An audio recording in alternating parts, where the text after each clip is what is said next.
Amados irmãos, a paz do Senhor, um grande beijo. Aqui Pastor Gedeon Júnior. Alegria estar de novo com vocês. Agora vamos sair do Reino Norte e vamos para o Reino do Sul, né? Vamos agora conversar sobre o filho de Salomão, o neto de Davi, Roboão. Porque o texto de 1 Reis, capítulo 14, ele faz exatamente o que todos os textos farão agora. Falarão um pouquinho do Reino do Norte, um pouquinho do Reino do Sul, um pouquinho do Reino do Norte, um pouquinho do Reino do Sul, de tal forma que você tenha, sim, concomitantemente informações tanto do Reino do Norte quanto do Reino do Sul. É por isso que no livro de 1 Reis, capítulo 14, versículo 20, diz assim: E foram os dias de Jeroboão. Reinou 22 anos, e dormiu com seus pais. E Nadab, seu filho, reinou em seu lugar. Né? A gente viu que Abias, o mais velho, acabou morrendo. Nadab, o segundo, então reina no seu lugar. E aí, o texto sai do Reino do Norte e vem para o Reino do Sul. Está reinando Roboão? Sim, eu creio que você se lembra, o neto de Davi, o filho de Salomão, que teve a proposta das tribos do norte de que se ele diminuísse um pouco a carga, eles serviriam, mas ele de forma absolutamente imprecisa e infeliz, ele não faz isso. E o reino é rasgado, o reino é dividido. E o versículo 21 diz que Roboão, filho de Salomão, reinava em Judá. Você se lembra que ele preparou um grande exército para atacar o reino do norte? E você se lembra que Deus manda o seu servo e ele escuta o servo do Senhor? Sim. Então, olha que interessante. Roboão, então, começa pelo menos o seu reino, dando passos errados, mas ao ouvir a voz do Senhor, ele faz o que é correto. E agora, aqui no versículo 21 de 1 Reis, capítulo 14, diz: E Roboão, filho de Salomão, reinava em Judá. De 41 anos era a idade de Roboão quando começou a reinar, então não era nenhuma criança. Nenhuma criança. O erro que ele cometeu foi terrível, né? E 17 anos reinou em Jerusalém, na cidade que o Senhor escolhera de todas as tribos de Israel para pôr ali o seu nome. E era o nome da sua mãe, Naamá, Amonita. Era uma das 900 mulheres que Salomão teve, né? Ele tinha 700 esposas e 300 concubinas. E Naamá, né, ela gera aquele que vai ser o sucessor de Salomão. E olha o versículo 22, que bonito. E fez Judá o que era mal aos olhos do Senhor, e com os seus pecados que cometeram, provocaram-no a zelos mais do que todos os pais fizeram. Veja que lindo, né? Que versículo maravilhoso. Roboão, ao invés de continuar direitinho, realizando a vontade do Senhor, servindo ao Senhor, se dedicando ao Senhor, ele simplesmente acaba fazendo o que o seu companheiro lá do Reino do Norte faz. Ele, infelizmente, segundo o versículo 23, ele edifica altos, estátuas, imagens de Azerá, sobre todo o outeiro e debaixo de toda a árvore verde. A gente sabe perfeitamente que Azerá é aquela deusa dos povos cananeus que induzia a todos a praticarem a promiscuidade cultural, né? Era terrível tudo que acontecia. Homens iam para os cultos a Azerá e mantinham relações sexuais com as prostitutas cultuais. Mulheres iam ao culto de Azerá e tinham relações sexuais com os prostitutos cultuais, os sacerdotes dessa deusa falsa, porque de alguma forma se relacionando com estes sacerdotes, eles acreditavam que estavam se relacionando com a própria deusa Azerá, e aí teriam proteção para a sua vida, né? E prosperidade. Gente, olha o que Roboão me faz. Olha o que Roboão me faz. E o versículo 24 não brinca. Havia também sodomitas na terra. Você se lembra dos sodomitas? Se lembra o ódio que Deus tinha e o que aconteceu com Sodoma e também com sua irmã Gomorra? Sim, tudo existia de novo. E o versículo 24 ainda diz: E fizeram conforme todas as abominações dos povos que o Senhor tinha expulsado de diante dos filhos de Israel. Meu Deus, que queda, né? Que queda terrível na qualidade. E o versículo 25 diz: Ora, sucedeu que no 5º ano do rei Roboão, Sisaque, rei do Egito, subiu contra Jerusalém, e olha o problema, e tomou os tesouros da casa do Senhor e os tesouros da casa do rei, e levou tudo. Também tomou todos os escudos de ouro que Salomão tinha feito. Gente, olha o que é investir na maldade da idolatria. Olha o que esse menino fez. Ele que tinha tudo para simplesmente fazer um reino fantástico, fantástico, fantástico. Ele me acaba colocando os pés pelas mãos e faz uma loucura dessa. No livro de 1 Reis não conta a história completa de Roboão, mas em 1 Crônicas nos é narrado que os 3 primeiros anos dele foram anos em que ele se dedica ao Senhor, se dedica a solidificar o seu reino, edificar cidades fortes, né? Até porque ele agora estava sozinho e cercado de inimigos por tudo que é canto. E aí o problema foi a partir ali do 4º ano em que ele começa a fazer o que está aqui no versículo de número 22, 23, 24. E aí o que acontece? No 4º ano ele se perde todinho, ele faz todas as porcarias que Deus já tinha mandado expulsar da terra, porque odiava, porque isso causava em Deus asco, né? Asco. E aí no 5º ano, ótimo, o rei do Egito, Sisaque, sobe contra Jerusalém e a toma. Toma os tesouros da casa do Senhor, toma e leva tudo também, todos os escudos de ouro. Na verdade, Sisaque só não destruiu Jerusalém por uma razão extremamente simples, porque Deus teve misericórdia. Mas ele levou, para não destruir Jerusalém, levou todas as riquezas. Então veja que infelizmente Roboão, ele que começa um pouco bem o seu reinado, ouvindo pelo menos o profeta e não colocando em guerra todo o seu povo, não naquele momento, ele haveria de depois lutar muitas lutas contra Jeroboão, seu filho também haveria de lutar lutas contra Jeroboão, né? Ele que começou muito bem. E quem for fazer o comentário de 1 Crônicas falará isso para você, mostrará que ele até conhece e começa bem, mas infelizmente a partir do 4º ano ele se torna um rei, infelizmente, apóstata, né? Um rei apóstata. É sério, é terrível como ele simplesmente abre seu coração para todos os erros que, de novo, seu pai fez, né? E entrega seu coração para azerar. Meu Deus do céu, ele fez aquilo que não deveria ter sido feito. E porque ele fez o que era mal diante do Senhor, o Senhor simplesmente deixou que as coisas ocorressem conforme a sua palavra.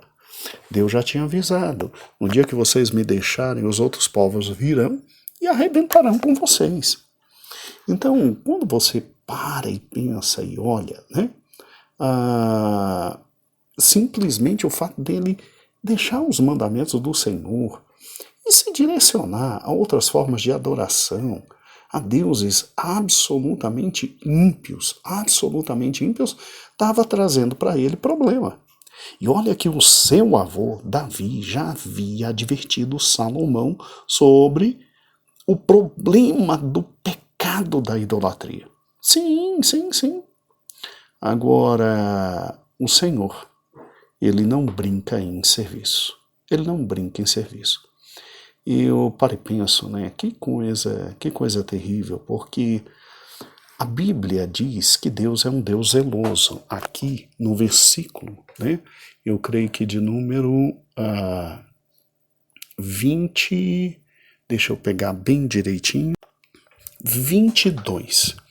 Quando diz que Judá fez o que era mal aos olhos do Senhor e simplesmente provocaram o Senhor a zelo, nós temos que entender que Deus é santo. Deus é santo, Deus é santo. E em razão disso é um Deus zeloso. Esse fato deve ser compreendido de forma muito, assim,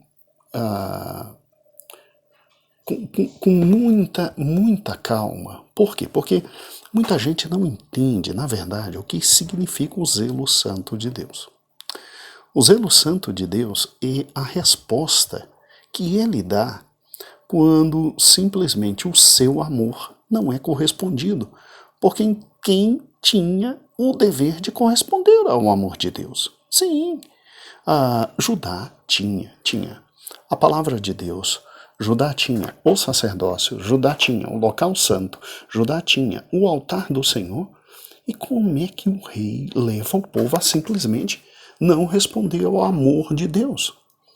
Aí, obviamente, Deus vai puni-los. Gente, Roboão sabia literalmente o que Deus havia dito à nação no Monte Sinai. Lá em Êxodo, capítulo 20, versículo 5, diz assim: porque eu sou o Senhor teu Deus, Deus zeloso. Essa mesma verdade também faz parte do cântico de Moisés. Em Deuteronômio 32, 21, diz que a zelos me provocaram, com aquilo que não é Deus, com ídolos me provocaram a ira. E se você depois puder dar uma lidinha no Salmo 78, versículo 58 e Jeremias 44 e 3, você verá exatamente o quanto nosso Deus é um Deus zeloso. Paulo usou inclusive a imagem do casamento quando advertiu a igreja para que ficasse longe da idolatria. Pode pegar 1 Coríntios, capítulo 10, versículo 22. E Tiago chegou a chamar cristãos profanos de adúlteros. Tiago 4 e 4. Então, o que esse rei fez? Esse rei permitiu simplesmente e apoiou a construção de santuários idólatras na terra e deixou que fossem erguidas pedras sagradas, entendeu? Estátuas, imagens, postes, ídolos a Azerá. Agora, pare e pense comigo. Também permitiu a existência de prostitutas e prostitutos templários. Para quê? Para que o povo simplesmente fosse a prática abominável, proibida pela própria palavra de Deus, da prostituição cultural.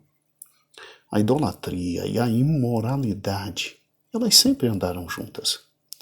E você vai ver que não vai demorar para que o paganismo, condenado pela lei do Senhor, se tornasse uma prática muito comum naquela época.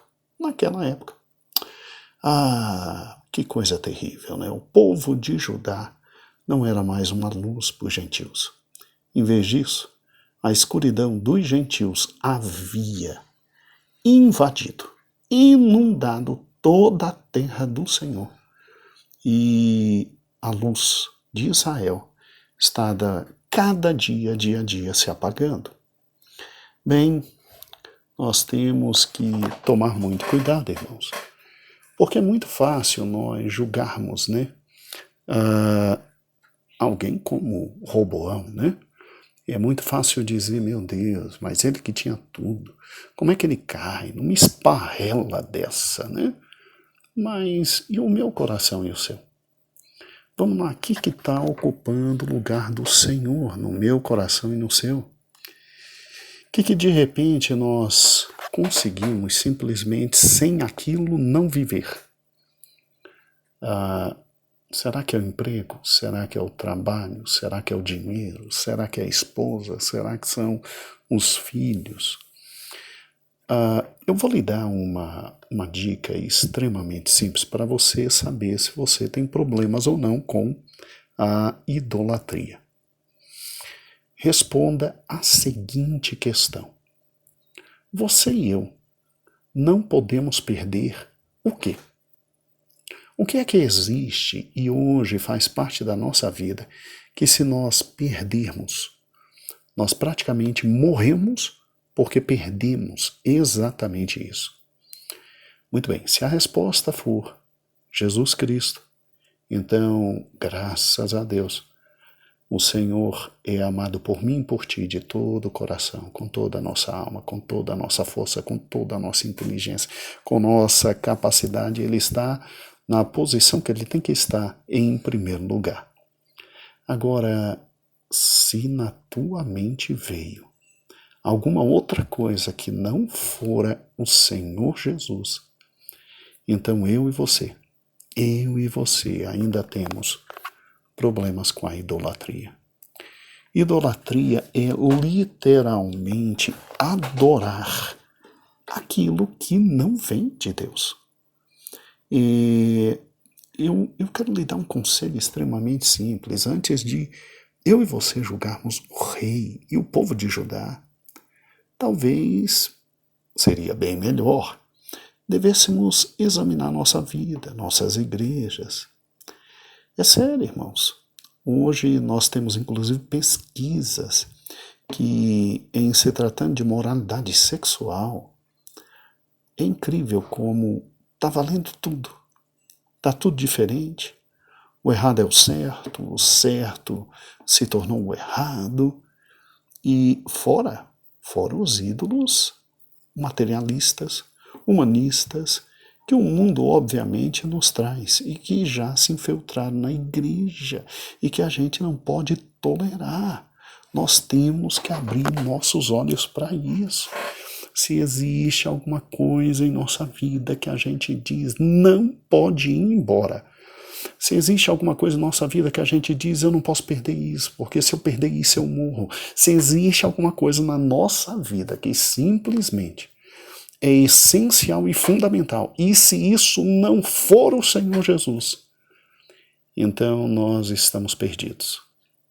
Nós estamos perdidos. Há no nosso coração um ídolo. E ele tem que ser retirado.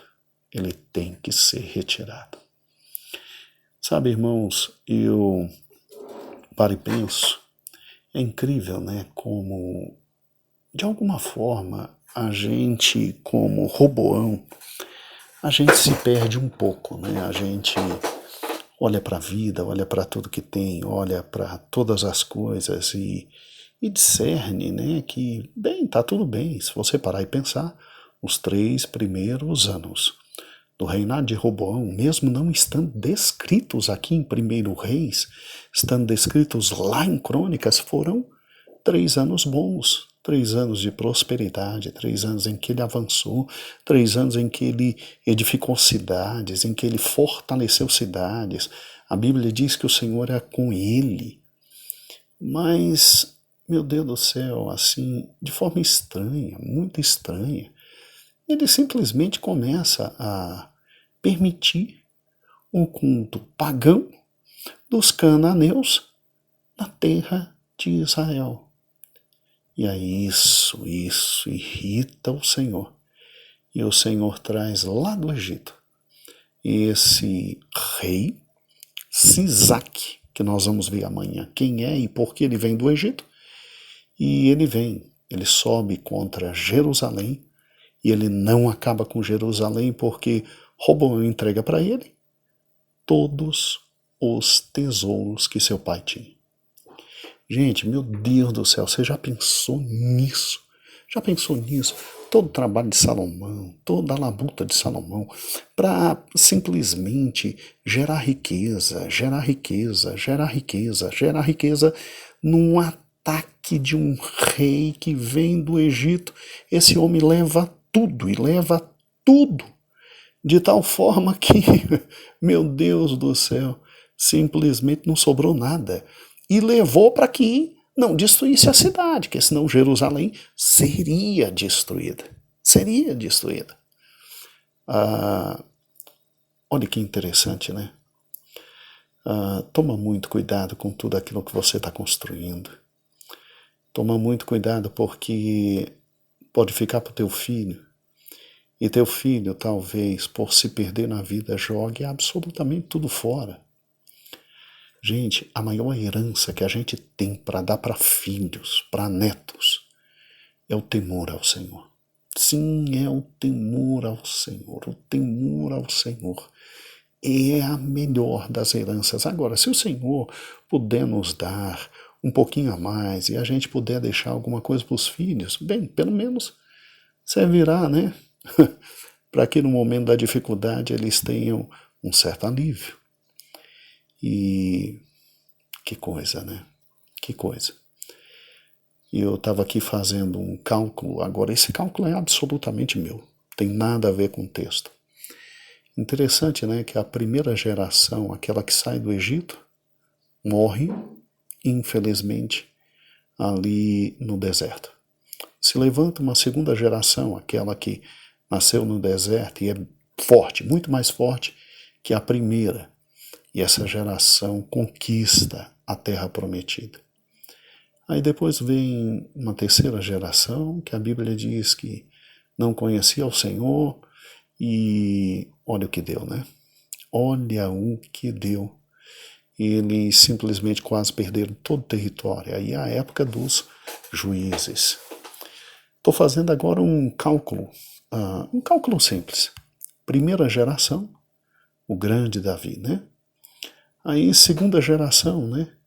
Salomão, aí já cai um pouquinho mais. Terceira geração, Roboão. E aí tudo quase vai para o espaço. Será que não está na hora da gente começar a cuidar um pouco mais dos filhos, cuidar um pouco mais da herança que o Senhor nos deu, cuidar um pouco mais da palavra de Deus? Nós não podemos permitir que simplesmente as coisas caiam com o passar do tempo. Não. Nós temos que servir ao Senhor e nós temos que ver nossa casa caminhando na presença do Senhor, porque com Israel aconteceu 2 vezes, bastou 3 gerações para tudo quase ir para o espaço. Não.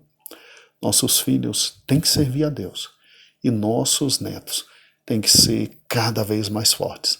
Essa história de uma geração gera outra e a outra está mais fraca espiritualmente, não, isso não pode. Nós temos que fazer com que nossos filhos temam ao Senhor e levá-los à presença do nosso Deus. Muito bem, vamos ver o que vai acontecer com esse jovem rei de 40 e poucos anos, que reina sobre Israel por 17 anos, não é? E que nos 3 primeiros anos, ótimo, andou com o Senhor. No 4º ano, fez besteira, trouxe a idolatria de volta. No 5º ano, lá vem lá vem Sisaque, toma toda a fortuna que ele tem. E agora? O que será que vai acontecer com o neto de Davi? Amanhã nos encontramos. Hoje foi muito bom estar com você. Um grande beijo, um grande abraço. Que o Senhor te dê um dia maravilhoso e que o Senhor te abençoe. Eu agradeço a Deus a oportunidade que tive de partilhar com você a palavra dele. Agradeço a minha pastora presidente pela confiança e o ministério pelo investimento em todo esse projeto. E a você pelo tempo que me deu. Sim, pare e pense nisso. Nós temos que ter filhos fortes espiritualmente, não fracos. Essa história de ver um Davi se levantar e depois dele alguém que não é lá tão fantástico, mas é Salomão, e depois dele um Roboão, não, isso não vai acontecer em nossa casa.